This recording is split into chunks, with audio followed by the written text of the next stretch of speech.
স্বর্ণপট্টিতে নিখুঁত আলপনা খোদাইয়ে ব্যস্ত কারিগর। আপন মনে প্রান্তিক এসব শ্রমজীবী মানুষগুলো ভালোবেসে আঁকড়ে আছেন পিতৃপুরুষের পেশা। কিন্তু যান্ত্রিক বিবর্তনে ধুকে ধুকে টিকিয়ে রাখা পেশার ভবিষ্যৎ নিয়ে শঙ্কিত পট্টির নানা পেশার কারিগররা। আগে যেভাবে কাজকর্ম আসছিল ওনার এই কাজকর্ম নাই। অন্য কোনো সময় দিন যখন রাখতে পেট ব্যথায় চলে আর দোয়ানও বাইরে গেছে।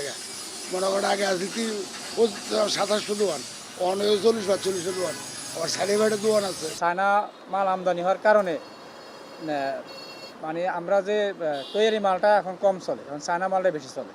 এখন মানুষ আধুনিক হয়ে গেছে।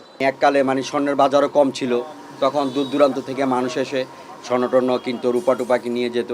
এখন সেই জিনিসটা আর নাই। এখন যে 1 লাখ টাকা 1.5 লাখ টাকা স্বর্ণের বড়ি, এখন চায়না স্বর্ণের দাম 40-50 হাজার টাকা। এখন মানুষ যারা আর খাবে না স্বর্ণের জিনিসে কিনবে। ওই আমরা কিছু কিছু কাজ করি, গোল্ড প্লেটের কিছু কাজ করি, এগুলো দিয়ে আমাদের চলতে হইতেছে এখন বউ বাচ্চা বাল বাচ্চা নিয়ে। আগে তো মনে বোঝেন যে এই আংটি পরে বানাইতাম 6টা, পরে থাকতো 18টা। কুম্বালা বানামো সময় নাই, একজনের পর একজন আসতো বা অন্যরা ব্যস্ত, আমরাও বানাইতাম। এখন তো এটি নাই, এটি কমেছে।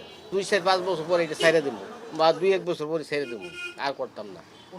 পোষাচ্ছে না, বা দেশের বাড়িতে যাবো।